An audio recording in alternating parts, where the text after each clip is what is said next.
안녕하세요. 자, 오늘은 부동산 공법 시간이죠. 자, 첫 시간은 오리엔테이션인데, 자, 시험 문제가 어떻게 출제되고 공부를 어떻게 하면 좋을까? 공법에 대한 한번 방향을 잡아봅니다. 근데 공법 시험 문제가 이번 33회 시험에서는 상당히 어렵다고 합니다. 사실 그렇습니다. 좀 이따 분석해 보는데 자료에서 나와요. 얼마큼 어려웠는지. 작년하고 올해하고 비교하면 엄청난 차이가 납니다. 오히려 작년하고 시험 문제는 그냥 이전까지 역대 제일 쉬웠다 이렇게 말할 수 있어요. 작년 시험 문제가. 그리고 이번에 시험 문제라는 건 33회는 역대 가장 어려운 문제였었다. 15회 때도 어려웠다고 하는데 15회 때는 왜 어려웠느냐면 쉽게 내다가 갑자기 어렵게 내니까 어려웠던 거야. 지금은 그 수준에 맞춰서 다 공부합니다. 이제 한번 이렇게 어렵게 내니까 사람들이 이 수준에 맞춰서 공부를 하죠. 근데 그렇게 공부하다가 갑자기 그보다 더 어렵게 문제를 냈으니 15회 때 문제가 이제 여기서 공부하던 사람들이 여기까지 올라섰었는데 거기서 다시 또 올라서서 공부하고 있는데 이렇게 내버렸으니까 이건 여기하고 여기하고 비하면 엄청난 차이가 날 만큼 수준이 높아진 겁니다. 자, 그럼 왜 문제가 그런 식으로 어떤 식으로 났는지, 그럼 과연 접근할 수 없는 문제인지 요거에 대해서 오리엔테이션을 통해서 한번 설명을 드립니다. 자, 첫 번째 보면 출제 경향 분석부터 보죠. 최근에 출제하는 건 평소 수험생이 접근하지 아니하는 어떤 내용이 나온다? 시행 규칙 또는 시행령 별표에 들어있는 거, 또는 암기가 거의 불가능한 방대한 내용, 즉 책 한 페이지 아니면 두 페이지, 세 페이지 이렇게 들어있는 거, 그 속에서 지문을 끄집어서 내서냅니다. 우리가 무슨 천재입니까? 어떻게 무슨 두 페이지, 세 페이지 있는 걸 다 외우느냐고. 사실은 여러분들 머릿속에서는 딱 네 줄만 넘어가면 못 외우는 게 일반인들의 머리입니다. 네 개까지, 네 줄까지는 외울 수 있어. 근데 더 넘어가잖아요? 못 외우는 게 일반적인 머리죠. 근데 이걸 한 페이지 막 두 페이지 나오는 거 나온 건 이건 감당이 안 됩니다. 그러면 그 중에서 어떤 게 시험 문제 날지 내가 미리 찍어서 공부하면 모르겠지만 그거 어디서 날 줄 어떻게 합니까? 그럼 결국은 그 전체를 다 외우라는 건데, 결론부터 얘기하면 출제원 지도 못 외웁니다. 지도 모르는 거 갖다가 문제라고 이런 싸가지 없이 내는 거, 이것이 한두 문제가 아니었다는 거. 자, 그게 첫 번째고요. 그게 보통 몇 문제? 평상시 10문제 정도 나는데 올해는 몇 문제 났을까? 좀 이따 분석 보면 16문제가 났습니다. 그러니까 40문제 중에 16문제를 여러분들이 거의 접근하기 어려운 거, 평상시 공부 안 하는 걸 출제했다. 뭐 문제다. 두 번째, 법조문을 그대로 출제하지 아니하고, 우리는 법이잖아요. 그럼 법은 제1조, 제2조, 제3조 이렇게 나와 있는데 그 내용 그대로 내는 게 아니라 이걸 변형시켜서 냅니다. 그 변형해서 내는 걸 뭐라 부른다? 응유문제라고 하죠. 그래서 법조문을 변형시켜서 응유한 문제들이 상당히 많이 출제되고 있습니다. 따라서 법조문을 얼마나 정확하게 알고 있는지 이걸 아는 방법은 변형시켜서 내보면 알아. 그럼 이 사람이 이 조문을 제대로 이해하고 있느냐 없느냐, 그걸 평가하는 건 약간 응용해서 내는 거죠.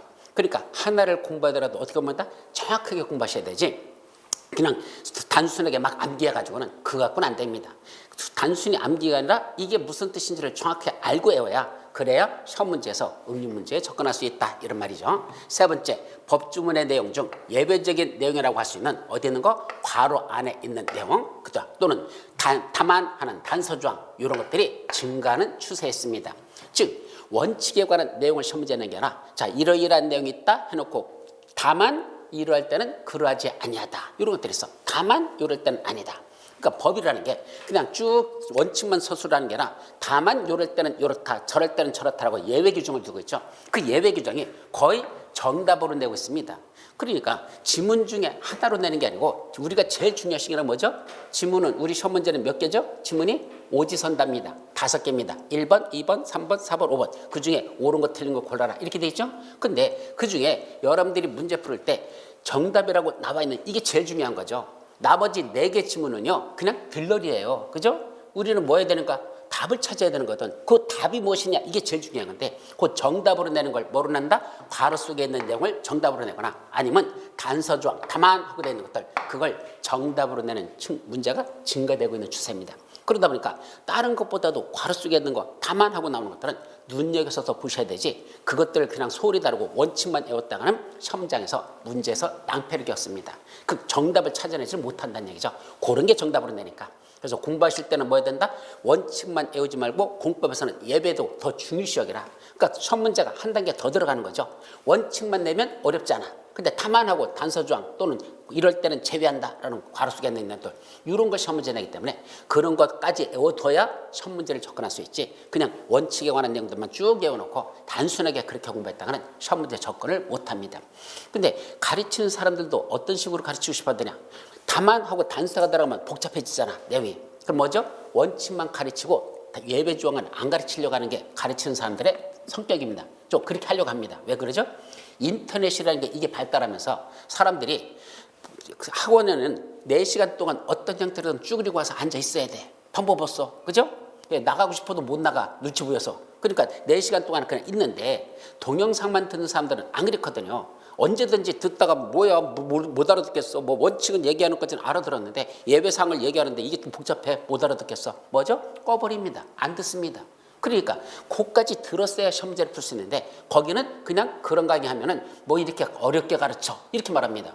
어렵게 가르치는 게 아니라 내용이 어려운 거거든요. 거기까지 공부를 해야 시험 문제를 푸는데 거기는 안 보려고 하는 성향이 있습니다. 안 들으려고 합니다. 그러다 보니까 가르치는 사람들이 지 인기를 끌려면 뭐 하는 수밖에 없다? 달랑달랑 기본적이고 그러면서 공법 쉽죠? 이렇게 말합니다. 쉽긴 지뿔이 쉽습니까? 전혀 쉽지 않은 건데 거기까지만 가르쳐 놓고 쉽답니다. 그 밑에 진짜 시험 문제는 걸 안 가르쳐 놓고 그래서 동영상에 가면 갈수록 아주 피상적으로 얄팍하게 가르치려고 하지 깊이 있게는 안 가르치려 합니다.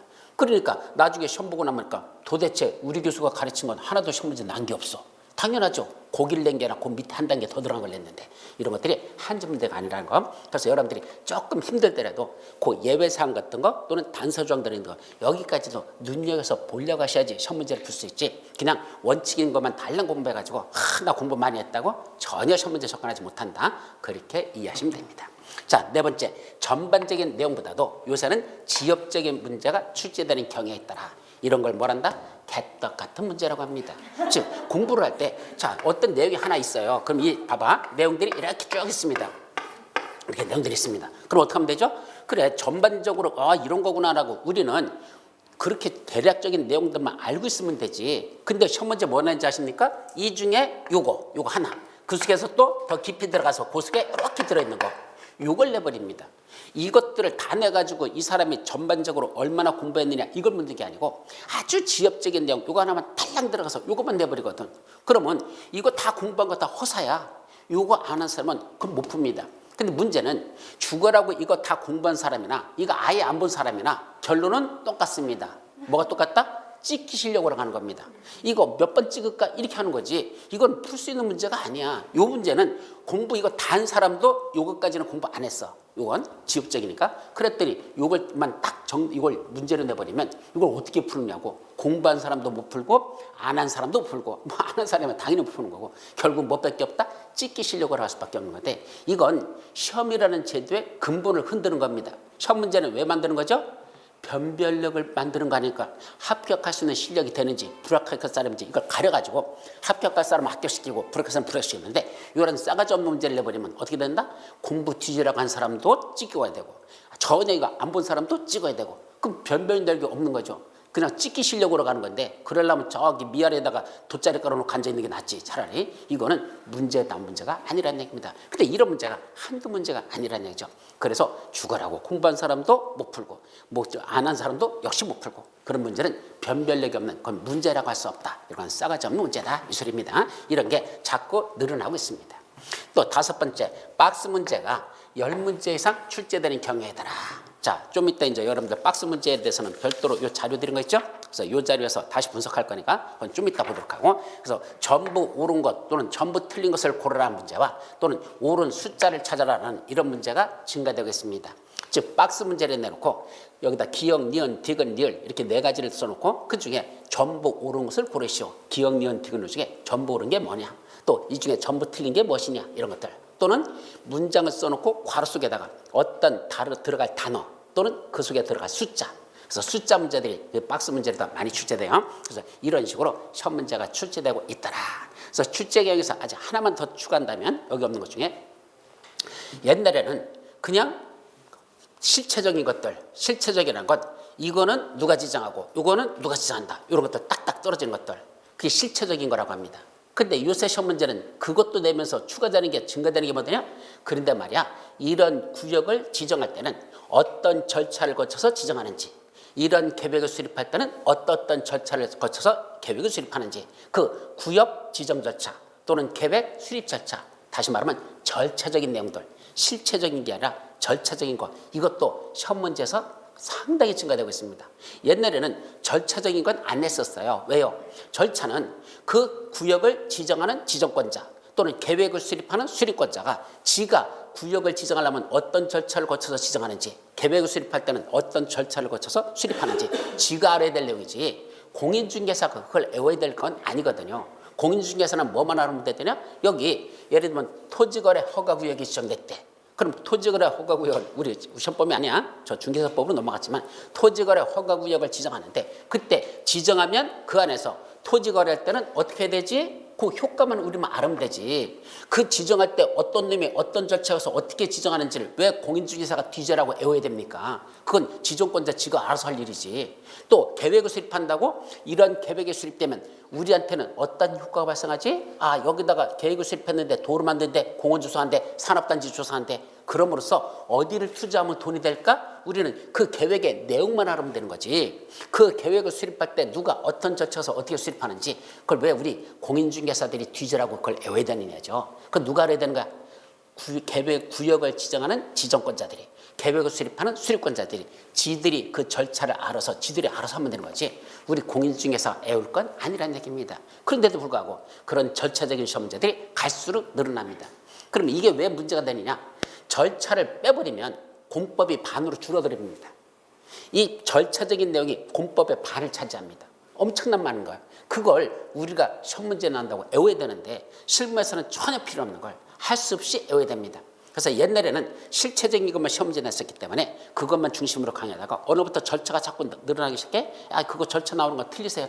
그냥 포기해도 됩니다. 몇 문제 안 되니까. 요새는 절대로 포기하라고 못합니다.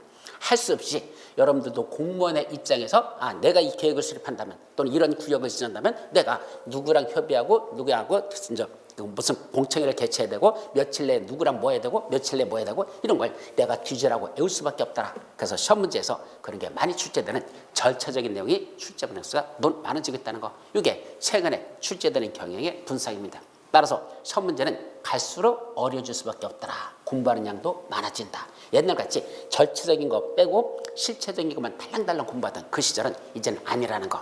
그래서 옛날에 공부하던 식으로 공부해가지고는 이제 시험 붙기가 만만치 않다는 걸 말씀드립니다. 자, 그럼 이번에 33회 시험 문제는 어떻게 출제됐을까? 전체적인 경향을 한번 분석합니다. 자, 이거는 제가 몇 회부터 분석했냐면 21회 때부터 쭉 이걸 분석을 해오고 있어요. 그래서 사실은 이건 옛날부터 자료로 다 해서 21회 때부터 만든 자료인데, 그중에 이번 33회 걸 한번 본다면 법률벌 출제 문항 수는 이미 여러분들이 기본적으로 알 수 있는 것들이야. 우리 부동산권법은 다음 시간에 기초 이론에서 몇 과목을 시험 본다고 했더냐? 6개가 우리 시험법이거든요. 국토의 계획 및 용역에 관한 법률, 도시개발법, 도시 및 주거환경 정비법, 건축법, 주택법, 농지법. 이건 다음 시간에 이제 세부적인 건 살펴볼 것이고, 어쨌든 부동산 공법이란 이 과목 속에는 시험범위에 들어가는 법률이 몇 개다? 6개가 시험범위에 들어갑니다. 근데 6개 출제 문항성은 어떻게 날까? 첫 번째 국토의 계획 및 용역에 관한 법에서 항상 12문제 납니다. 도시개발법 6문제, 도시 및 주거환경 정비법 6문제, 건축법 7문제, 주택법 7문제, 농지법 2문제. 매년 이렇게 출제되고 있고, 이건 거의 15년 동안이 계속 저 형상에서 바뀌지 않고 있어요. 근데 반드시 저것만 본다? 그건 몰라요. 제가 볼 때는 지금 우리 공인중개사 시험을 절대평가에서 상대평가로 지금 바꾸려고 준비 중인데, 아마 조만간에 그 발표가 날 것이고, 그러면 그때 상대평가로 바뀌면 절대평가는 뭐고 상대평가는 뭐죠? 지금은 60점만 나오면 무조건 다 합격이다. 이건 절대평가라고 하죠. 반면에 상대평가는 선발할 인원을 정해놓고 15,000명, 20,000명 정해놓고 거기서 성적순으로 자르는 거. 그래서 성적순으로 자르면 그 커트라인이 뭐 쉽게 냈을 때는 커트라인이 70점이 넘을 수도 있을 것이고, 어렵게 내면 뭐 55점이 될 수 있을 것이고, 이런 식으로 뽑는 거. 즉 인원수를 정해놓고 뽑는 건 상대평가. 그러다 보니까 절대평가할 때는 옆에 있는 사람들이 적이 아니야. 같은 동지야. 우리 같이 몇 점 넘자? 60점만 넘자. 그럼 같이 합격하는 거야. 근데 상대평가 되면 그때부터 옆에 있는 사람이 뭐가 돼? 적이 되는 겁니다. 저 사람을 누르고 내가 올라서야 내가 그 인원수에 들어가는 거니까 그때부터는 적이 될 수밖에 없습니다. 그러다 보니까 그때는 점수가 높을수록 안정권에 들어가는 거고 밑으로 내려가면 내려갈수록 떨어질 수밖에 없어. 60점이 넘었어도 그래도 떨어질 수 있어. 이것이 무슨 평가? 상대평가입니다. 그러면 시험 문제에서 여기 있는 현재는 이렇게 6개 법률을 보지만 만약에 상대평가로 바꾼다고 하면서는 이 법률이 바뀔 수도 있어요. 꼭 이렇게 6개를 보는 게 아니라 다른 거 볼 수도 있어. 그래서 제가 옛날에 강의할 때 보니까 제가 강의할 때 몇 개까지 부동산 공법에 들어갔더냐 9개 법률까지 시험법에 들어간 적이 있어요. 여러분들 개발제한유격과 관련된 법은 우리 시험법에 안 들어가. 근데 그거 들어가. 또 산림과 관련된 거 옛날에는 산림법이라고 있어서 지금은 산지관리법하고 세 개가 좀 분리됐는데 어쨌든 그 산림법이라는 법이 있었는데 그것도 시험법에 들어갔었어. 농지법만 들어간 게 아니라 산림법도 있었고 또 개특법이라고 개발제한구역 그린벨트와 관련된 법률 이것도 우리 시험법에 들어 있었습니다. 근데 그런 것들 지금 빼고 현재는 몇 개만? 6개만 현재는 시험법에 들어있고 내년도도 거의 99.9% 저렇게 6개 법률만 부동산 공법으로 시험 볼 것이고 각각 출제 문항수는 저런 식으로 출제되고 있다. 그럼 시험 문제는 어떻게 나죠? 먼저 국토의법 12문제 먼저 냅니다. 그 다음에 도시개발법 6문제, 정비법 6문제, 그 다음에 주택법을 먼저 냅니다. 주택법이 7문제 내고 그 다음에 건축법, 마지막 농지법 이렇게 내죠. 강의만 건축법을 먼저 강의하고 주택법을 나중에 강의하는데 그리고 농지법 이렇게 순서대로 강의하는데 시험 문제는 주택법이 도시 및 주거환경 정비법 다음에 바로 주택법이 7문제 나고 그 다음에 건축법 7문제, 농지법 2문제 이렇게 출제된다는 거 강의하는 순서하고 여기가 달라진다는 거 서로 바뀐다는 것만 조심하시면 됩니다. 자, 두 번째 법령별 출제 문항수는 뭐냐면 우리 시험범위에 들어가는 건 법률만 시험범위가 아니에요. 이제 다음 부동산 공법의 기초에서 이 법에 대해서 나오는데 거기 보면 법률이 있고 대통령령이 있고 국토교통부령이라는 게 있습니다. 여기서 시험 문제가 몇 문제가 각각 날까? 아무래도 법률 쪽이 날수록 그래도 조금 더 쉽다고 생각합니다. 법률에 있는 게 왜? 굵직한 것들을 다루고 있는 게 법률이야. 그중에 이것만 세부적인 내용은 다시 또 대통령이 새로 법을 만들어. 법률에서 만든 내용 중에 이 세부적인 거 요거는 법률로 만들지 않고 따로 대통령령으로 정한다. 그래서 대통령 네가 만들라고 위임을 해줘요. 근데 대통령이 만드는 게 뭐다? 그게 대통령령인데 요거는 더 세부적인 내용들이 들어있죠. 아무래도 법률은 굵직한 내용들. 그 속에 요거는 다시 대통령 네가 세부적인 내용 네가 만들어. 이건 더 세부적이니까 더 복잡할 수밖에 없어. 외울 것도 많아. 그다음에 그보다 더 세부적인 거. 굳이 대통령 네가 만들지 말래. 국토와 관련된 장관이 국토교통부 장관. 이건 국토교통부 장관 네가 만들어. 그게 국토교통부령이라는 거죠. 그러면 국토교통부는 더 세부적이고 더 자세한 거야. 그래서 그건 정말로 들여다보면 짜증나는 것들이 많아. 뭐 이렇게 키집어서 미주야 고주야 이렇게 들어있거든. 그럼 시험 범위는 법률이 조금 더 쉽고 대통령이 조금 더 어렵고 그다음에 부령에 관한 내용이 더 어렵다는 얘기입니다. 깊이 들어가니까. 그래서 이 중에 시험에서 어디서 정답이 났는지 이거는 정답만 본 겁니다. 그래서 40문제 전체 정답 났던 것들만 제가 이게 법률에서 난 지문이었는지 대통령이 들었던 지문인지 부령에 들어있는 지문인지 이걸 다 구분해가지고 정답만 찾아봤더니 그중에 법률에서 16개가 났고 대통령에 있는 지문에서 정답이 난 게 23개고 불행에서 하나가 나서 40문제가 이런 식으로 출제됐더라. 그래서 올해 특성은 대통령령하고 법률하고는 보통은 반반 정도 보통 매년 출제돼요. 그래서 법률에서 반 정도, 시행령에서 반 정도. 근데 올해는 시행령이 훨씬 더 많고 법률이 더 줄어들어가는 거. 요 불행에서 시험 문제 내는 건 웬만하면 그냥 너나 풀어라 하는 수밖에 없어요. 이건 여러분들이 손대기는 너무 어려운 내용이다. 이건 한 문제가 났었고 가끔 가다가 이론이나 판례가 가끔 나오는 경우가 있습니다. 근데 이론이나 판례가 정답으로 나는 경우는 거의 없어요. 지문 중에 하나는 들어있는 경우가 있어. 이론 또는 판례적인 내용이. 근데 공법에서는 거의 중요하지 않다. 그래서 올해도 나지는 않았습니다. 자, 세 번째 지문별 출제 문항수. 이건 무슨 말이죠? 1번이 정답인 거, 2번이 정답인 거, 3번이 정답인 거, 4번이 정답인 거, 5번이 정답인 거 이렇게 해가지고 5가지가 각각 정답이 몇 개씩 있느냐라는 걸 봤죠. 그러면 총 우리는 오지선다인데 문제가 40문제니까 그걸 골고루게 배분하면 총 몇 개씩 내면 딱 비율이 맞는 거죠? 8문제씩.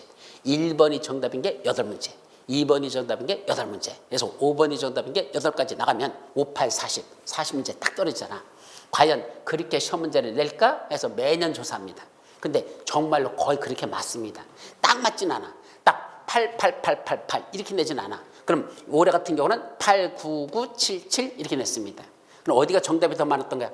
2번하고 3번이 원래 8에서 플러스 1, 플러스 1이고 나머지 4번과 5번에서 마이너스 1, 마이너스 1 해가지고 8을 중심으로 하나 더 많이 내거나 하나 적거나 이렇게 냅니다. 이거 이쪽이 10이 되고 이게 6이 되는 경우 최근에 없습니다. 거의 요새 내는 시험 문제는 많아야 하나 더 올라가는 거고 많이 떨어져야 하나 떨어지는 겁니다. 8을 기준으로 8보다 하나 많은 9, 8보다 하나 적은 7 여기서 끝나지. 8보다 셋 많은 11, 8보다 셋 적은 5개, 11개짜리, 5개짜리 이런 식으로 확 차이 나는 건 현재는 전혀 없다는 거. 끼케야 하나 정도에서 플러스 마이너스 되고 있다는 거 아셨죠? 이게 현재 시험 문제가 출제되는 겁니다. 자, 어제 수능 시험 봤죠? 어제 재미난 게 나왔어요. 수능 시험 뭐 홀수형, 짝수형인가 뭐 시험 문제 겨울은 그렇게 난다고 그러더라고. 그 중에 뭐 난 건 짝수형인가 짝수형의 저주인가 라고 나온 게 있어. 그 걔들도 문제를 어떻게 해야 되냐 섞는 거야. 여기 똑같은 문제를 여기 있던 걸 이렇게 받고 여기 있던 걸 이렇게 받고 이렇게 섞어서 내는 거거든. 자, 우리도 A형, B형으로 그렇게 냈었거든요. 근데 33m부터는 A형, B형 둘러 나누지 않았습니다. 그냥 똑같이 A형으로 하나를 통일해 버렸어. 그래가지고 옛날부터도 그런 말이 있었어요. 야, A형에서 문제 만들어 놓고 B형으로 섞을 때는 이렇게 섞어버리잖아. 그러니까 B형이 더 불리하지 않을까? 그런 소리가 있었는데 다행스럽게 저도 A형, B형에서 정답 배치된 걸 봤더니 그렇게 크게 문제는 없었어요. 근데 올해 수능 시험에서는 문제가 뭐죠? 짝수, 홀수 했을 때, 홀수, 짝수 했을 때 홀수는 골고루 배치가 됐는데 짝수는 어떻게 되냐? 예를 들면 4, 4, 1, 4, 4 정답이 고지랄로 내버리면 4, 4, 1, 4, 4 그러면 4, 4, 또 4, 4 다섯 문제 중에 4가 4개가 있네? 사람들 어떻게 생각할까? 야, 이거 어떻게 4가 또 어떻게 다섯 문제 중에 4가 4개나 나오냐? 이거 말이 안 되는 소리잖아. 확률적으로. 그죠? 그러니까 사람들이 4번 할 걸 2번으로 고치려고 하거나 3번으로 고치려고 하거나 뭔가 배분을 나누려고 하지. 이게 자기도 모르게 사람 심리가 그렇다는 얘기입니다. 그래요, 안 그래요? 여러분도 마찬가지야. 정답을 썼더니 3, 3, 3 세 번 나와봐. 어떻게 3이 연속으로 3번 나오지? 뭐가 이상해진 거야 이거는? 아닌 것 같아. 사람 심리가 그렇습니다. 그런데 올해 걸 제가 분석해봤더니 올해는 A형 하나만 내기 때문에 골고루 배치를 했습니다. 똑같은 게 만약에 4번 나온다. 이거 없었어. 3번짜리도 올해 발견 못했습니다. 2개, 2번, 2번, 그다음에 1번, 그다음에 이렇게 해서 골고루 배치하는 건 있었어도 다만 어느 앞쪽으로다 좀 치우쳐가지고 이쪽에 2번들이 앞쪽에 전반부 쪽에 2번이 많았다. 후반부에 2번이 적다. 이럴 수는 있어. 그러나 전반적으로는 뭐 4, 4, 1, 4, 4 뭐 이따위라는 싸가지 없는 문제들은 올해는 우리 공법에서는 없었다는 거. 그래서 시험 문제는 이런 식으로 비슷하게 시험 문제가 내고 여러분들이 문제 풀을 때 제일 이제 방법 중에 하나인데 자 1번을 풀었더니 정답이 몇 번이야? 3번입니다. 2번을 풀었더니 또 정답이 3번입니다. 3번을 풀었더니 또 정답이 3번입니다. 돌아버립니다. 이렇게 되면 이거 맞은 것 같아요? 아니야. 내가 이거 뭔가 어딘가 잘못된 것 같아. 아무래도 이거 뭐가 잘못된 것 같아. 사람이 그렇게 갈 수밖에 없어. 그죠? 그리고 이제 4번을 풀었더니 이제 드디어 1번 나왔어. 그러면 여기서 뭔가 하나는 다른 걸로 고치고 싶은 게 사람 심리야. 그죠? 그럴 수밖에 없어. 어떻게 확률이 5분의 1의 확률인데 어떻게 3번이 똑같은 게 나오느냐? 이거 무슨 로또 복권 당첨이야? 이거 아니잖아. 힘들죠. 그러면 여러분들이 고민하는데 가급적이면 이런 건 고민하지 마십시오. 그냥 가십시오.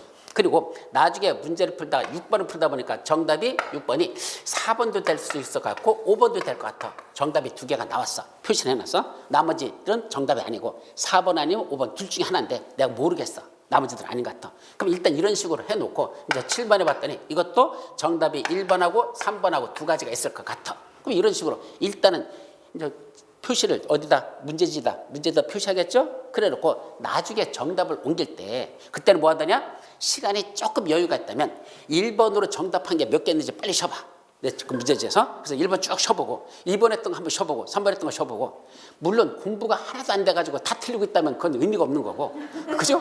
그거 뱅탈 해봤자 의미가 없는 거고 적어도 반 이상은 내가 맞고 있다는 걸 전제를 했을 때 그렇게 했더니 뭐가 제일 부족하더라? 자 1번이 총 했더니 몇 개 나왔어? 1번이 8개가 나왔어. 2번은 봤더니 벌써 13개가 나왔어. 2번이 13개 나왔어. 그 다음에 3번 했더니 몇 개 나왔어? 이거 한 7개 나왔어. 그 다음에 4번 했더니 이거 한 9개 나왔어. 그 다음에 5번 했더니 몇 개 나왔어? 이제 나머지가 빼면 몇 개 이거? 그죠? 13개에서 뭐 5개가 오버됐죠? 그럼 5번이 5개를 빼니까 몇 개? 3개 나와야 되네. 그럼 대략 맞지 않나? 한번 쉬어봐. 7, 3, 10. 그죠? 그 다음에 9, 13 더하면 21. 22. 맞죠? 그 다음 8. 40개 맞죠? 맞을 거야 아마 대략. 그럼 이렇게 맞는다 쳐. 그러면 이렇게 나왔단다. 그럼 볼 것도 없어. 웬만한 거 다 몇 번으로 정답을 하면 돼? 5번으로 가버리면 돼. 이건 4번 아니야. 그냥 5번이야. 그냥 여기 5번 이렇게 쓰는 거야 이건. 예. 문제는 이제 시간이 없다 문제 풀었었어. 근데 올해 합격한 사람의 그 합격 수기에서 하나를 봤더니 그 사람은 이렇게 했어. 지가 이렇게 하다 보니까 뭔가 찍은 게 있어. 나머지 맞고 모르겠다. 전부 다 이거로 정답했더니 웬걸 그쪽에서 많이 맞았대. 예, 확률적으로 그럴 수밖에 없어요. 그죠? 그러니까 모르면 4번 찍어라. 올해 같은 경우 모르면 4번 찍었다는 어떻게 되죠? 망하는 거야. 7개밖에 없었어. 그죠? 그런 교수들이 있어. 알지도 못하면서 먼저 지가 그렇게 분석을 많이 봤다고 모르면 4번 찍으라고? 아니요. 올해 같은 경우는 4번하고 5번을 찍은 사람들이 더 마이너스였었습니다. 오히려 2번, 3번이 확률적으로 하나도 많고. 근데 이거는 거의 차이가 없어요. 뭐 7개나 9개나 뭐 2개 차이인데 그거 갖고 뭘 어떻게 확률적으로 차이가 난다고. 그런가 몇 번 찍으라는 건 전혀 의미가 없는 한마디로 개소리라는 거. 그런 거에 속지 말라는 거. 그거는 문제를 분석 오래 시험 문제 날 거 얼마나 지가 과거 문제를 얼마나 분석해봤는지 몰라도 그런 건 개소리니까 그런 거 듣지 말아라. 거의 비슷하게 된다는 것만 여러분들이 명심하시고 만약에 문제를 풀었더니 이런 식으로 극단적인 차이가 나면 그때는 이쪽에다 나머지들은 모르는 거 다 이걸 정답을 해버리는 게 차라리 확률적으로 높을 것이다. 물론 이런 것들이 대략 맞았다는 걸 전제를 해야 돼. 1번에서 사실은 다 틀려버렸어. 그럼 의미가 없는 거야. 분석한 건. 예, 그러니까 이건 어느 정도 좀 내가 풀었을 때 나중에 마지막 가서 문제 풀면서 야 헷갈린다. 그때는 제일 작은 쪽에다가 그냥 몰아주기 하는 거. 그래서 일감 몰아주기라고 그러죠. 이건 정답 몰아주기야. 그렇게 하는 게 차라리 전체적인 확률로 본다면 이거에 근사차에 맞추는 게 더 가깝지 않을까. 그렇게 분석합니다. 아셨죠? 자, 이제 네 번째 종우별 출제문 함수. 이건 뭐죠? 다음 중 옳은 것을 고르시오. 다음 중 틀린 것을 고르시오. 이런 것들. 그걸 옳은 문장, 틀린 걸 고르라. 자, 그러면 어떤 게 더 많이 나죠? 옳은 걸 고르라는 맞는 질문을 선택하는 게 25문제, 틀린 걸 고르라는 질문을 15개 했습니다. 그럼 뭐가 많다는 얘기야? 옳은 걸 고르시는 문제가 훨씬 더 많다는 얘기입니다. 근데 옳은 걸 고르라는 문제를 내버리면 여러분들 짜증납니다. 부동산 공법 올해 41번부터 46번까지 우리 공법은 41번부터 80번까지입니다. 앞에 1번부터 40번은 중개사법. 근데 공법이 41번부터 80번까지인데 거기서 41, 42, 43, 44, 45, 46 6문제가 다 뭔지 아십니까? 옳은 걸 고르시라는 문제였었습니다. 그러니까 41부터 옳은 걸 고르라. 그럼 문제에서 5개 지문 중에 틀린 게 몇 개란 겁니까? 4개가 틀렸다는 얘기죠. 옳은 건 하나죠. 그럼 4개 지문 중에 틀린 걸 다 찾아내야 돼. 여기가 틀렸어. 이게 틀렸어. 이게 틀렸어. 이게 틀렸어. 그러니까 이게 정답이야. 이렇잖아. 근데 옳은 걸 고르라는데 이게 맞는지 틀린지 모르겠어. 이것도 모르겠어. 그럼 어떻게 되는 거죠? 2개가 다 옳은 거로 갈 수밖에 없어. 나머지 틀린 건 3개는 찾아냈는데 나머지 2개 지문에서 틀린 걸 못 찾단다 이죠. 그럼 결국 2개가 정답이 될 수밖에 없습니다. 그죠? 자, 그러면 여러분들은 둘 중에 하나 찍는 수밖에 없는 거야. 그때는 2개를 아까 말했듯이 세모 표시로다. 자, 3번하고 5번에서 모르겠다. 그럼 3번, 5번은 일단 이제 막 해놓고 3번에다 막 해놓고 그 다음에 나중에 다시 아까 말했듯이 다 풀고 나서 다시 마킹할 때 그때 보고 나서 마지막 판단해야 돼. 이거로 할까? 이거로 할까? 그래서 2개씩만 남겨놓으라. 이걸 표시를 안 해놓으면 어떻게 해야 되는지 아십니까? 나중에 마킹 안 했어. 그럼 급하면 어떻게 되죠? 없으니까 1번 그냥 아무거나 찍어. 참 4번 하라고 그랬지? 4번 이거 해버려 그냥. 병신 중에 상병신이죠. 사실은 이거 아니라고 지가 찾아놨잖아. 그럼 이거 마킹하면 안 되지. 이거는 둘 중에 하나잖아. 그러니까 여기다가 세모 표시하고 세모 표시해놓고 둘 중에 하나가 답일 것이다. 이렇게 해놓고 나중에 마킹할 때 찾아봐야 되지. 그냥 이거 아무거나 찍으라고 해서 생각 없이 그냥 4번 찍는다? 그건 아니라는 걸 지가 알았는데 마킹할 때는 시간이 없으니까 생각 안 하고 그냥 찍어버릴 수 있어. 그거는 바보 중에도 진짜 바보입니다. 그러지 않으려면 어떻게 된다? 자, 맞는 질문을 선택하라. 이 문제가 많은데 평상시 여러분들이 모의고사 볼 때는 어떤 문제를 많이 보더냐? 다음 중 틀린 것을 고르시오라는 문제가 훨씬 더 많습니다. 모의고사 시험 문제는. 왜 그러죠? 출제하는 교수 입장에서 모의고사 낼 때 옳은 걸 고르라는 문제 만들려면 시간이 한 문제 만드는데 1시간 걸립니다. 왜 1시간 걸리는지 아십니까? 4개 지문이 다 틀려야 되잖아. 그럼 틀린 건 내가 어떻게 해야 돼? 타이핑을 쳐야 됩니다. 손가락으로 탁탁탁 쳐서 틀린 문장으로. 맞는 문장은 타이핑 칠 거 없습니다. 법조문 그대로 드래그 복사해가지고 갖다 붙여버리면 그게 맞는 문장이야.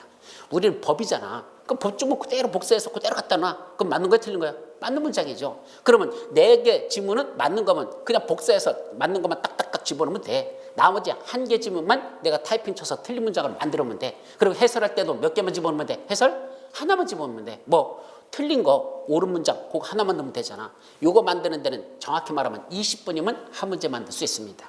근데 틀린 걸 고르시라는 건 20분이면 만드는데 옳은 걸 고르시라는 문제를 만들려면 4개 지문을 다 틀린 지문으로 만들어야 되고 해설도 4개가 왜 틀렸는지 그걸 모르는 지문으로 고쳐야 되니까 해설도 4개를 집어넣을 수밖에 없습니다. 그러다 보니까 시간이 보통 1시간 이상 소요됩니다. 그래서 일반적으로 우리가 출제한다고 했을 때 모의고사 출제하면 출제비 주거든요. 뭐 한 10만 원, 20만 원씩 주는데 그거 옳은 거 많이 냈다고 해서 출제비 더 많이 주고 틀린 거 많이 냈다고 뭐 출제비 적게 주고 안 그러거든요. 그러니까 교수 입장에서는 편하게 내고 싶은 거야. 그 뭐죠?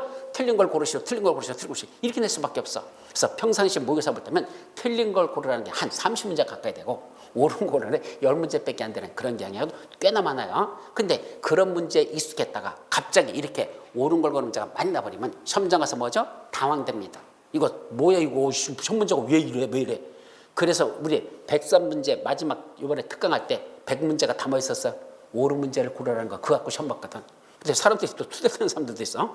어이씨 뭐 이렇게 어려워. 왜 전부 다 옳은 문제만 있어. 틀린 거 하나도 없어. 근데 실제로 그렇게 연습을 하고 트레이닝이 돼야 시험장 가서 뭐 한다? 당황하지 않습니다. 올해같이 1번부터 6번까지가 전부 다 옳은 문제인데 그런 거에 많이 익숙한 사람은 그러리를 하고 푸는데 그렇게 많이 익숙하지 않은 사람들은 이상한 거야. 뭐야 이거 문제가 왜 이래 왜 이래 왜 이래 6번까지 풀면서 멘붕 오는 거예요. 그냥 왜 틀린 걸 찾아내야 되는데 눈에 안 보이거든 이게 어디가 틀린 건지. 그래서 멘붕이 오는 경우가 있더라. 그래서 이런 연습은 평상시 공부할 때 옳은 문장을 고르는 이런 문제를 많이 풀어봐야 여러분들이 시험장 가서 당하지 않고 실제로 시험 문제도 이게 훨씬 더 비중이 높다는 걸 말씀드립니다. 아셨죠? 자, 이제 5번째 출제문 왔어. 뭐가? 숫자. 숫자가 몇 문제나 날까? 자, 직접 정답인 건 숫자가 몇 개 했었죠? 무려 14개가 직접 숫자가 정답으로 냈어. 그러니까 40문제 중에 14문제는 무슨 문제다? 숫자 문제입니다. 이 숫자를 알고 있어야 이 숫자를 알아야 정답을 풀 수 있다. 며칠 낸다는 그 며칠 또는 몇 제곱미터 이상 몇 제곱미터라는 그 숫자 이 숫자를 외우고 있어야 그래야 풀 수 있는 게 몇 문제? 14문제입니다. 그러면 그 문제들 중에서 정답은 아니야. 정답은 아닌데 지문 중에 뭐가 들어있어? 숫자가 들어있어. 그 숫자를 알아야 이 지문이 맞는 문장인지 틀린 문장인지 그걸 알 수 있어. 이걸 뭐라 부른다? 지문 포함이란 말이 그 뜻입니다. 그래서 직접 정답이라는 건 문제 자체가 숫자를 묻는 문제였었고 그 숫자를 알아야 답을 찾아낼 수 있는 거. 자, 지문 포함이라는 건 정답은 아니었지만 5개 지문 중에서 어느 하나의 지문에 숫자가 들어있고 그 숫자를 알아야 이 지문이 맞는 건지 틀린 건지를 확인할 수 있다. 만약에 그걸 모르면 답이 2개 나오는 거죠. 그죠? 이건 찾았는데 이것도 맞나 틀리나? 그럼 답이 2개 나올 수밖에 없어. 그래서 숫자 문제도 지문 포함. 합치면 몇 문제죠? 20문제입니다. 부동산권법 전체 40문제 중에서 매년 반 정도가 숫자와 관련된 문제들이 출제됩니다. 근데 이놈의 숫자가 젊을 때는 잘 외웠어요. 솔직히 말씀드려서 그죠? 예, 집에 전화번호 우리 딸내미 전화번호 다 외우고 그랬었어. 제 젊을 때는. 지금은 못 외워요. 그죠? 딸내미 전화번호가 몇 번인지 아십니까? 예, 길게 3번입니다. 예, 간단합니다. 아셨죠? 그죠? 길게 3번 누르면 우리 딸내미 전화 들어가. 예, 길게 3번이 뭔지 알죠? 꾹 누르면 우리 딸 이름이 떠. 우리 딸 해가지고 떠버려. 전화 가는 거야. 예, 그렇지. 걔 전화번호가 몇 번인지 나 죽어도 못 외웁니다. 어떤 때는 가끔가다 내 전화번호도 헷갈립니다. 누가 적으라고 그래. 그러면서 내가 나한테 전화 걸 일이 없잖아. 그죠? 그러니까 내가 나한테 전화 걸니까 나도 모르겠어. 가면서 이게 뭐 했었더라? 010 뭐지? 이렇게 한다니까. 옛날에 비해서 숫자 외우는 건 참 안 외워집니다. 젊을 때는 숫자들이 잘 외워져도요. 나이가 먹으면 이 기억력이 이게 퇴색이 돼서 이 암기판이 좀 낡아가지고 제대로 입력이 안 돼요. 그래서 자꾸 까먹어. 숫자 외우는 건 나이 드신 분들한테는 거의 뭐라 해야 돼? 이거 참 골치 아픈 일입니다. 근데 그렇다고 안 할 수 없습니다. 시험 문제가 숫자 문제가 많이 나니까 자꾸 들여다봐야 되고 막판에 가서 마지막 가서 정독 한번 해야 돼. 일주일 남겨놓고는. 일주일 남겨놓고는 그 책을 한 번은 읽어야 거기 있던 숫자가 그래도 기억나지. 그렇지 않았다가는 숫자 시험 문제 가서 가만히 있어봐. 여기 있긴 있었는데 있긴 있었어. 여기 있었어. 뭐지 숫자가 생각이 안 나. 안 읽었으니까. 그래서 막판에 가서 한번 이래독하는 그게 짧은 시간에 빠르게 이래독하는 게 대단히 중요한 거예요. 숫자 때문에 그렇습니다. 아셨죠? 그래서 숫자 문제가 생각보다 참 많이 출제된다. 자, 또 박스 출제 문항수. 이거 뭐죠? 박스 문제가 몇 문제나 날까? 이겁니다. 옛날에는 3문제 내지 4문제 박스 문제 나다가 어느 날부터 자꾸 증가되고 있어요. 그럼 여기 여러분들 표 한번 볼까요? 여기 보니까 이건 여기다 띄우지 않아요. 자, 여기 자료 보니까 제 31회, 32회, 33회 최근 3년 동안 출제됐던 박스 문제를 봤습니다. 자, 31회 때는 몇 개가 났죠? 모두 옳은 것을 고르시오 라고 해가지고 거기 45번, 47번, 49번 아예 문제 번호까지 내가 미겨놨어. 또 혹시 검증하고 싶으면 검증해 보십시오. 거기에 다 이게 박스 문제들인데 거기 박스 속에 45번 문제는 3개가 들어있었고 그 3개 중에 모두 옳은 건 몇 개? 2개입니다. 47번은 4개 지문이 있었고 4개 중에 모두 옳은 건 3개였었습니다. 49번은 3개 중에 2개 또 쭉 해서 보통은 박스 속에 들어있는 지문이 몇 개다? 3개 내지 4개 정도를 집어넣고 그 중에 모두 옳은 걸 고르시려 했을 때 모두 옳은 건 몇 문제 있었다? 거기 보시오. 모두 옳은 것 몇 개 있어요? 몇 번에 있어? 31회에 모두 옳은 것을 고르셔야 했을 때 지문 들어있는 박스 속에 있는 3개나 4개 중에서 모두 옳은 게 몇 개가 있습니까? 아니 9문제가 출제됐는데 9문제 중에서 지문 속마다 다시 말씀드린 무슨 말이냐면 몇 번 문제 볼까요? 첫 번째가 45번 그 31회 때 45번 문제 보시면 다음 중 모두 옳은 것을 고르시오 이렇게 문제 냈단 얘기죠. 모두 옳은 것은 이렇게 냈잖아. 그래놓고 뭐가 났죠? 박스 문제가 나요. 박스 속에 이제 뭐가 나오죠? 여기 보통 요새는 기역, 니은, 디귿 이런 식으로 냅니다. 그럼 박스 속에 몇 개 들어있다? 기역, 니은, 디귿 3개가 들어있습니다. 이 중에 모두 옳은 게 몇 개 있었대요? 2개 있었대요. 자, 내가 몇 번인지는 나도 몰라 거기까지는. 어쨌든 2개만 옳은 거고 하나는 틀린 거였다 이겁니다. 그럼 정답 밑에서 뭐래? 니은, 디귿 요거를 답으로 골라라. 1번, 2번, 3번, 4번에 이제 뭐가 들어있죠? 그 중에 5번 중에서 여기 니은하고 디귿이 들어간 거 이게 정답이다 이거죠? 이걸 찾으라는 얘기입니다. 이게 박스 문제입니다. 근데 이 중에 모두 옳은 걸 고르라는 게 그 중에 몇 문제나 썼어요? 그 중에 다 맞는 거. 기역, 니은, 디귿 다 맞는 거. 모두 옳은 걸 고렸더니 기역, 니은, 디귿이 다 답이다. 몇 개 있어요? 거기 있어요? 없어요. 31회 때는 모두 옳은 것, 즉 기역, 니은, 디귿 또 리을이 있다면 기역, 니은, 디귿, 리을 그게 다 정답인 거. 보통 그게 5번이야. 보통은 다 맞는 게. 그거 있어 없어? 한 문제도 없었어요. 공법에서 다시 한번 말씀드리면 옛날에 이 전에는 어떻게 난지 아십니까? 모두 옳은 걸 실으면 모두 옳은 거 다 3가지 기역, 니은, 디귿 다 들어가는 이 정답이었던 게 이게 예전에는 꽤나 많이 났었어요. 그래서 요 전까지는 요 30대 이전까지는 제가 뭐라고 했느냐?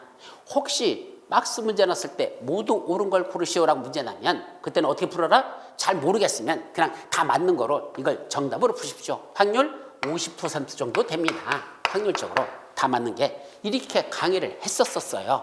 그런데 31회 때 시험 문제 딱 넘어봤더니 웬걸? 박스 문제 중에 모두 옳은 걸 골라놓고 다 맞는 건 한 문제도 없네? 다 하나씩 틀렸네? 그때 제가 뒤통수를 한 대 맞았죠. 그다음부터는 이제 모두 옳은 거로 정답을 고르시오라는 이 소리는 개소리가 되고 말아버렸고 이제는 그 소리 하면 안 된다는 얘기입니다. 아직도 옳은 걸 모두 고르시오, 모두 옳은 걸 고르시오 했을 때 전부 정답으로 하라는 그런 개 같은 교수들도 있습니다. 그러면 안 되는 거예요 지금은. 왜? 출제 경영 좀 분석 좀 해보고 얘기 좀 하지. 분석도 안 해보고 무조건 옳은 걸 고르라고? 올해도 옳은 걸 고르라고 해서 박살났을까? 볼래요? 밑에 33회 문제. 모두 옳은 걸 고르시 했을 때 49번에서 4개 중에 3개, 64번만 4개 중에 4개, 그거 하나만 모두 옳은 거였었고 그 다음에 65번은 4개 중에 3개, 69번은 3개 중에 하나, 그건 하나밖에 없어. 또 76번에서는 4개 중에 2개, 78번은 4개 중에 3개 이렇게 돼 있다고요. 그러다 보니까 이제 모두 옳은 걸 고르라. 기역, 니은, 디귿, 리을 다 정답이다. 이거는 이제 확률적으로 거의 희박해지고 있다. 차라리 어떤 확률이 더 높은지 아십니까? 3개 중에서 2개가 또는 4개 중에서 3개가 이게 훨씬 더 확률적으로 높아지고 있지. 즉 하나 정도 틀린 게 들어가고 옳은 게 2개 내지 3개 들어가는 게 더 확률적으로 높지. 이제 모든 걸 정답으로 골라는 이 문제는 이제는 없다는 얘기입니다. 제발 좀 이상한 유언비어들에 속지 마시고 되지도 않는 분석도 안 해본 엉뚱한 그런 사이비 교수한테 그런 거 듣고선 그거 따라가려고 하는 이런 짓은 이제 안 했으면 좋겠다라는 걸 말씀드립니다. 객관적인 숫자를 놓고 보라는 얘기입니다. 이해됩니까? 그래서 이제는 모두 옳은 걸 고르셔 문제가 상당히 출제가 많아지고 있는데 그중에 박스 속에 있는 좀 모두 옳은 건 끼케야 한 문제, 만약에 두 문제 이 정도고 나머지들은 대부분이 하나 내지 두 개가 틀린 게 들어있지 다 맞는 건 이제는 별로 없다라는 거 아셨죠? 그게 박스 문제 중에 가장 중요한 내용이 되겠습니다. 자, 나머지는 진도 나가면서 설명하도록 하고 그다음에 난이도 마지막. 자, 올해 난이도 어떻게 됐을까? 상위 무려 16문제입니다. 보통은 상위 몇 문제 지니까 약 10문제 정도. 작년에 몇 개 했는지 아십니까? 5개인가 6개 했어. 작년에 아마 상위 6개인가 5개인가 그것밖에 안 돼. 나머지 이때 하가 16개인가 18개인가 이렇게 해서 하가 훨씬 많고 올해는 완전히 서로 뒤집어졌습니다. 상위 작년에는 6문제 하가 15개가 넘었었어. 그 작년에는 하가 15개가 넘으니까 우리 16개 맞으면 뭐죠? 40점이잖아. 드디어 과락에 넘어서는 마의 점수를 넘어가는 거야. 그러니까 작년에는 그냥 개발 세발 문제 풀어도 40점 맞았어야 된다는 얘기입니다. 가장 기본적인 걸 물었으니까 그 정도는 아마 내가 볼 때는 한 달만 공부해도 이거 맞을 수 있을 만큼 되는 공부들이야. 그러니까 이거는 개발 내발해도 16개는 작년에 맞았다는 얘기죠. 과락은 넘어갔다는 얘기입니다. 올해는 어린 픽도 없습니다. 하는 6문제밖에 없습니다. 손대지 못하는 문제가 무려 16문제가 났었다. 그러니까 어려울 수밖에 없죠. 근데 이 16문제 중에서 다 못 풀을까? 아닙니다. 이 16문제 중에서 부동산 공법의 통밥 실력이라는 게 있습니다. 이 통밥 실력이 뭐냐면 자, 잘 들어보세요. 이 법이라는 게 한자로 쓰면 어떻게 쓰죠? 이렇게 씁니다. 맞죠? 법자. 그럼 이 법이라는 건 합치면 뭐가 되는지 압니까? 앞에 있는 요걸 뭐죠? 삼수변이라고 합니다. 무수자입니다. 맞죠? 근데 플러스 요걸 뭐라죠? 요걸 갈 것자라고 합니다. 물이 흘러가는 것 이걸 법이라고 부르는 겁니다. 그럼 이 법이란 의미에는 뭐가 들어있느냐? 물이 흘러간다는 건 물은 항상 높은 데서 낮은 데로 흘리죠? 뭐란 얘기야? 순리라는 얘기입니다. 즉 인간들이 같이 살다 보면 분명히 이 안에서 분쟁이 발생해 안 발생해? 발생하죠. 혼자 살 때는 분쟁이라는 게 없어요. 지 하고 싶은 대로 하는데 누가 간섭해. 근데 같이 살다 보니까 사회 공동체를 이루어야 되잖아. 그 공동체를 파괴하는 짓을 하면 돼, 안 돼? 안 되죠? 그래서 뭘 만들었어? 법을 만들어 놓고 그 법은 사회 질서를 유지하기 위해서 물이 흘러가는 순리라는 얘기입니다. 만약에 가다가 어디가 막혀 있어. 막혔으면 뭐 해야 돼? 뚫어줘야 되잖아. 그게 바로 뭐다? 그게 법이라는 얘기입니다. 따라서 법은 상식으로 만드는 게 법이에요. 모든 사람들이 이렇게 만드는 게 좋겠다 해서 만드는 게 그게 원래 법이 돼야 돼. 그러니까 법은 누가 보든지 그래 그게 맞는 거야. 그렇게 따라야 돼. 그렇게 해야 돼. 라는 그게 진리적인 성격을 갖는 게 원래 법이라는 얘기입니다. 다만 독재자들이 자기들 정권을 유지하려고 또는 국민들을 탄압하려고 만드는 법을 뭐라 그러죠? 앞에 한자가 더 들어가. 뭐 들어가죠? 뭐가 들어가 이게? 악자가 들어가죠. 그죠? 악법이라는 게 있습니다. 이 악법은 법이 아니에요. 뭐 소크린가 누가 그랬잖아. 소크라테스가. 그죠? 악법도 법이라고 그건 독재자들이 즐겨 쓰는 법이지 민주국가에서는 곧담시로 알려주면 안 된대. 악법은 법이 아니기 때문에 그건 마땅히 개정돼야 된다. 이렇게 가르쳐진 민주주의지 악법도 법이다라고 가르치는 건 독재 정권에서 하는 소리란 얘기입니다. 그러니까 이건 법이 아니에요. 그럼 법은 물이 흘러가는 순리대로 하기 때문에 여러분들이 문제를 풀 때 이 법에서 상식적으로 잘 생각해봐. 아 이럴 때는 아마 이러니까 이게 맞을 거야 라고 이렇게 풀 수 있는 방법이 있어요. 이걸 뭐란다? 유추 해석해서 푸는 걸 통법 실력이라고 하는데 그냥 찍기 실력하고 달라요. 통법은. 그래서 이럴 때니까 요러니까 이럴까야 라고 이렇게 해석해 나가는 거. 그렇게 문제를 풀면 의외로 이 16문제 중에서 몇 개는 적어도 6개 정도는 그렇게 해서 풀 수 있는 문제들이 있다는 얘기입니다. 올해 16문제 중에 6개를 그렇게 푸는 방법을 어떻게 푸는지 나중에 이제 기출문제 해설할 때 그때 다시 말씀드릴 테니까 모른다고 해서 전혀 모른다고 해서 손 떼는 게 아니고 모르니까 모를수록 상식적으로 접근합니다. 어렵게 접근하지 말고 모르니까 다만 뭘 알아야 돼? 이 문제의 배경이 뭔지는 알아야 돼. 그 배경도 모르면 통밥도 나올 수가 없어. 그러니까 뭐가 중요하냐? 공법은 기초 실력, 기본 실력이 중요합니다. 그냥 날림으로 달랑달랑 이렇게 공부하는 게 아니고 이 배경이 뭐지? 이 법을 왜 만들었지? 이 조항이 왜 필요하지? 라는 이 필요성을 알아야 그래야 이런 의도로 만들었으니까 아마 이럴 때는 이렇게 갈 거야 라는 이렇게 해석하는 거야. 그 해석하는 유추해석, 요거는 공법에 대한 기본적인 실력이 쌓여야 되는 거지. 그거 없이는 또 유추해석도 할 수가 없습니다. 그래서 이번도 요 16문제 중에 6문제는 그런 식으로 유추해석으로 찾아가는 것이 있다라는 걸 말씀드립니다. 아셨죠? 따라서 법은 순리를 따르기 때문에 모르는 문제가 나왔다 하더라도 어차피 법조문에 있는 거야. 그럼 아마 이러니까 이럴 때는 이렇게 하는 게 맞지 않을까? 이렇게 해석합니다. 저도 공인중개사 시험 볼 때 문제 그렇게 풀었습니다. 공법 솔직히 책 한 번 읽고 갔었습니다. 그때는 강의할 때가 아니었었고. 그래서 책 한 번 읽었으니 유약집 우리 그때는 유약집도 한 120페이지 그것밖에 안 돼요. 지금같이 공부가 깊이 들어간 때가 아니니까. 제가 초반에 해봤으니까 그때는 어렵게 안 냈었거든. 그러니까 100페이지 정도 유학집은 충분합니다. 그 당시는. 근데 그거 딱 한 번 읽고 갔거든. 문제는 있는데 무슨 말인지를 모르겠는 거야. 도대체 이게 무슨 수를 써는 건지. 저는 그래도 행정고시, 사법고시 다 공부했었고 그다음에 국회에서 입법 보좌관까지 했는데도 시험장 갔는데 거의 세상 이게 무슨 말이 공부하는데 공법은 다른 과목들은 어려운 게 없었어요. 그 당시 민법은 판례가 안 났으니까 그냥 평상시 공부한 실력 갖고 그냥 시험 보러 갔었고 학계로는 제가 경제학도 공부했으니까 부동산 경제학 학계로니까 그냥 읽어보니까 그런 것 같고 중개사법 한 번 읽으니까 대략 시험 문제 날만한 게 눈에 다 보이고 세법 같은 거 재정학 공부했으니까 그렇고 나머지들은 어려운 게 없었는데 도대체 공법은 무슨 말인지 모르겠더라고. 시험장 갔더니 아니나 달라 한 5문제밖에 모르겠습니다. 나머지 다 모르는 겁니다. 어떻게 했을까? 포기하고 싶죠, 사실. 그래서 사실 시험 보고 나서 하나도 안 맞춰봤어. 괜히 맞춰봤자 마음만 아프지 뭐해. 떨어지는 거 확실한데. 그런데 한 두어 달 지났나? 시험 발표 나고 나서. 근데 전화가 왔어. 받았더니 박수서 씨냐? 그렇다고. 저희 공인중개사 시험 봤느냐? 예, 봤다고. 근데 왜 합격증 안 찾아가세요? 그 당시에는 가서 합격증 받아오러 다니는 시절이거든. 그랬더니 내가 뭐라 했을까? 저 붙었나요? 내가 그랬습니다. 난 떨어진 줄 알았어. 당연히 떨어지지. 무슨 놈은 그 시험을 붙느냐고. 아무리 공부했더라도. 저 한 달도 채 공부 안 했거든요. 그래서 1, 2차를 보러 갔던 거니까. 그럼 붙을 수가 없는 거지. 내가 봐도. 공법 때문에 떨어지는 게 사실은 맞아요. 그런데도 붙었습니다. 그래서 나중에 점수 왔더니 반타작을 했어. 반 안 맞았어. 5개밖에 모르는데 어떻게 반타작했을까? 아까 말한 대로야. 이럴 때는 이러니까 이렇게 했을 거야. 제가 국회에서 법을 만들잖아. 그럼 법을 만들다 보면 왜 이렇게 만들어야 되는지 이유들이 있잖아. 그게 다 순리적으로 말이 되는 것들이야 다. 그렇게 순리적으로 만들어지는 그 배경을 알고 있으니까 이럴 때는 아마 이게 답일 거야. 이럴 때는 이게 맞을 것 같아. 요거 같아. 이렇게 찍은 거야. 찍은 게 반타작했다는 얘기입니다. 그게 공법의 통합 실력을 합니다.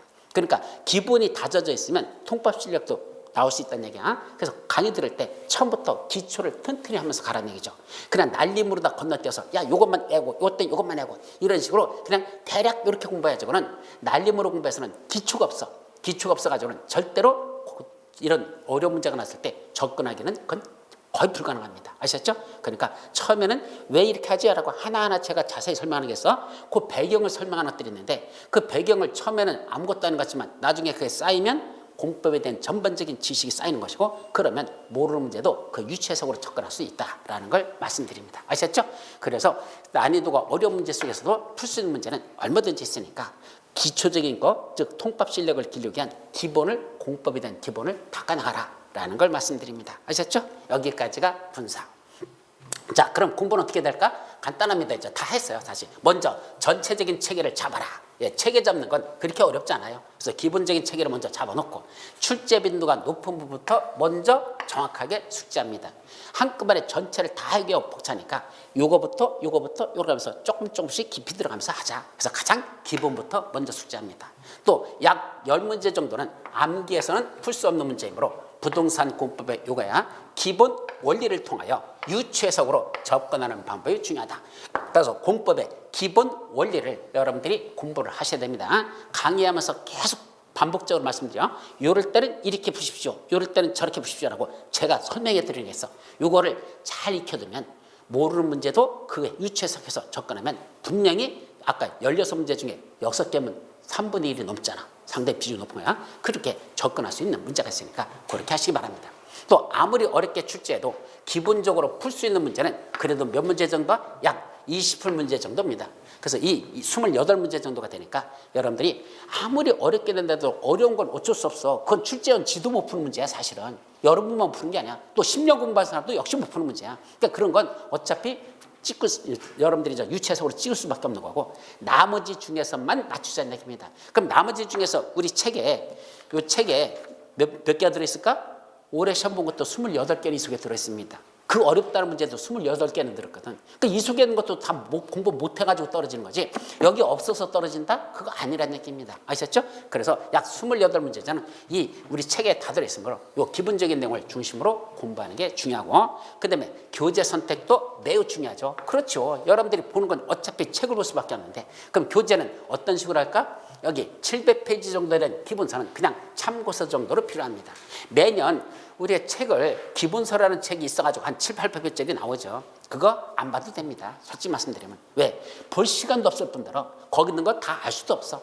어차피 그 속에 어려운 것들은 10년 공부해도 못 외워. 그러니까 그런 건 포기하시고 얼마 정도 될까? 이겁니다. 250페이지 정도 되는 분량이면 공법은 충분합니다.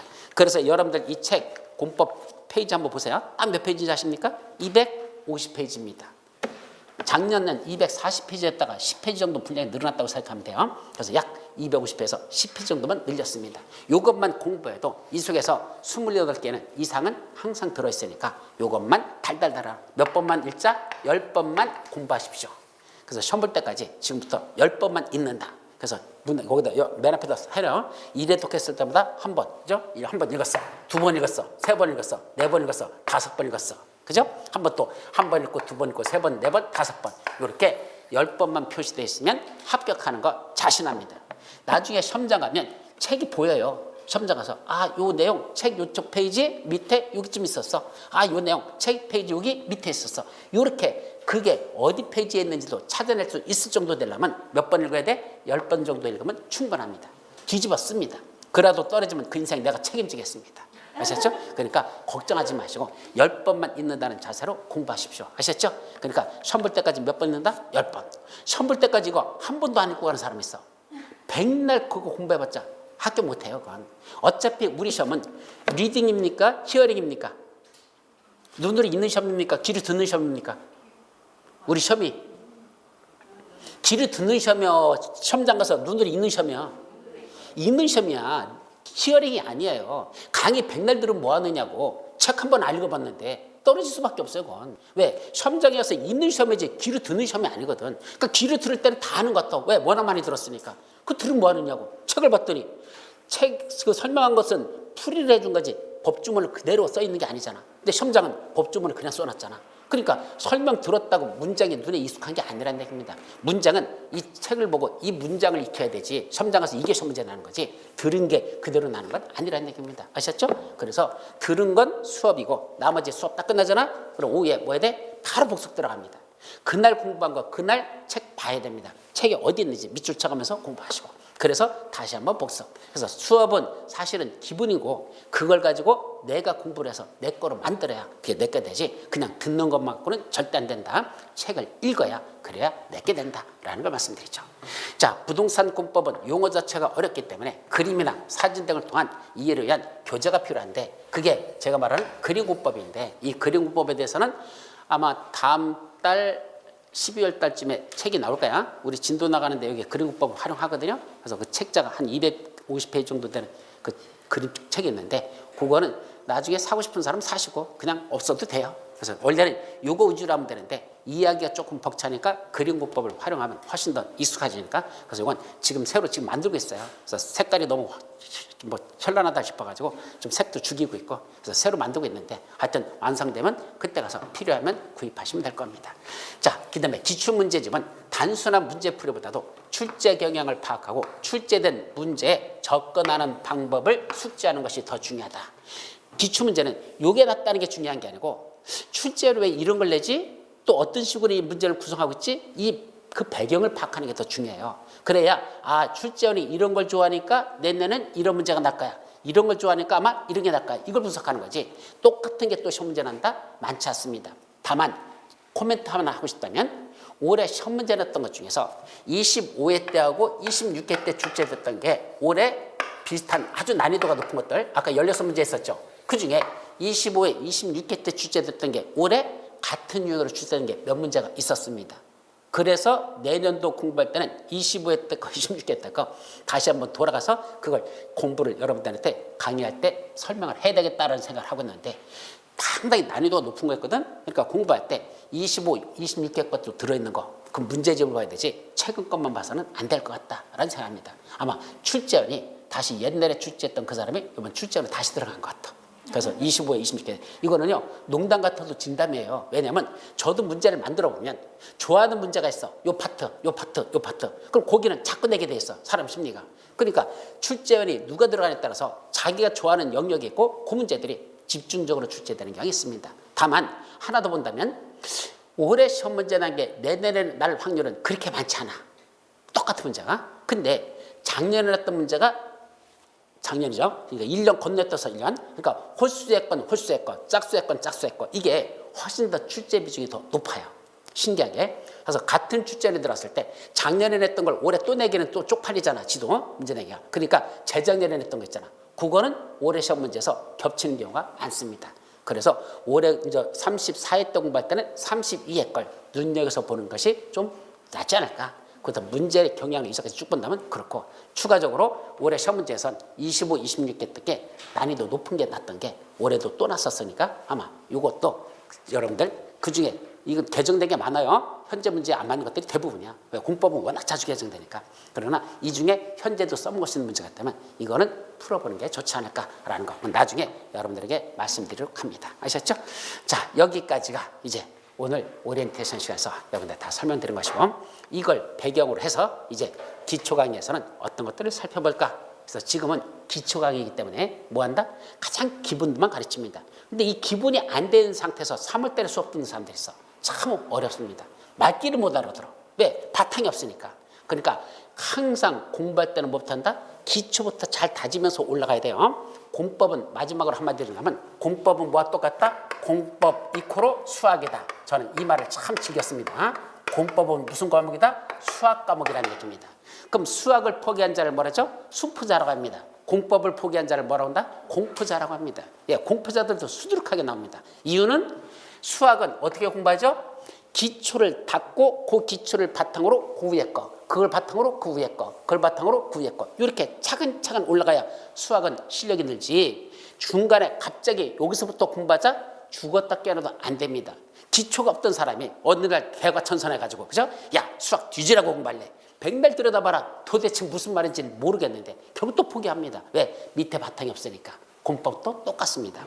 앞에 있는 기초를 알아야 그 다음 걸 하고 그걸 알아야 그 바탕 아래서 위로 올라가는데 갑자기 바탕도 없이 중간부터 보려고 했더니 무슨 말인지를 못 알아듣겠는데 그럼 안 되는 거야. 아셨죠? 그래서 기초부터 요거 애우세요. 애우세요. 애우세요라는 요거 반드시 암기하는 건 애우셔야 됩니다. 자, 지금 현재는 옛날에 하다가 안 하던 제 스파르타식 강의가 하나 있는데 3월 달에 현재 계획하고 있어요. 3월 달하고 4월 달만. 이때는 매주 강의 끝나고 매주 시험을 볼 겁니다. 매주 1, 2월 달까지는 그렇게 안 하고 3월 달부터는 3, 4월만 할 거야. 1년 중에 공법은 그때 못 잡으면 끝내 못 잡으니까 공법은 3, 4월 달에 할 겁니다. 그래서 그날 공부하고 수업 끝날 때 지난주 했던 거 그거 시험 봅니다. 그래서 시험 문제는 해가지고 답안지는 제가 받습니다. 제가 채점합니다. 다음 주에 성적을 밖에다 다 공개합니다. 아셨죠? 네, 그래서 1등부터 꼴찌까지 순서대로 엑셀로 작업해가지고 성적 다 붙여버릴 겁니다. 그리고 성적 좋은 사람은 어떤 형태든 어떤 때가 뭐 상품을 줄 것이고 성적 현찮은 사람은 빨간 거로 다 경고라고 쓸 겁니다. 아셨죠? 그래서 수업 듣기 싫으면 안 들어도 됩니다. 네, 어쨌든 그렇게 해서 옛날에 했었습니다. 정말로 5월달 가잖아요. 내가 편하게 그때까지는 3, 4달은 내가 뒤져놔 그거 하려면 왜? 매 일일이 다 채점해가지고 그 점수 이거 만들기가 쉽지 않습니다. 근데 그렇게 한번 하고 나면 공법 때문에 떨어졌다는 사람은 내가 들어본 적이 없어. 전부 다 말이죠. 공법 덕분에 붙었답니다. 예, 그렇게 해서 3, 4달에 강력하게 스파르타식으로 좀 하려고 작심하고 있습니다. 어차피 욕먹어도 괜찮아. 뭐 뒤에서 욕하는 사람이 있든 말든 관계없어. 그냥 할 거야 그냥. 그래가지고 합격시키는 게 목표니까. 그러니까 욕할 사람은 어차피 떨어질 사람이야. 뭐 그건 신경 쓸 거 없어. 그러니까 붙을 사람들은 붙이려고 그렇게 스파르타 하려고 3, 4월 달 현재 예고했습니다. 그런 식으로 하다가 이때는 정말 목숨 걸고 뒤지러 갑니다. 아셨죠? 예, 뭐 민법이 뭐 다 때려치우더라고. 공법만 해야 돼. 왜 성적 안 나오면 쪽팔리거든 밖에서 공부하는데, 그렇죠? 그래서 수업 안 나가면 모를까? 나가려면 어쩔 수 없어. 하게 만듭니다. 그런 식으로 해서라도 끌어갈 테니까 하십시오. 삼수할 때는 공법 못 잡으면 끝내 못 잡는다. 저는 이전까지 그렇게 봤어요. 그러니까 이럴 땐 할 거라는 거 말씀드리면서 오리엔테이션 여기서 마치도록 하죠. 여러분 수고하셨습니다. 질문.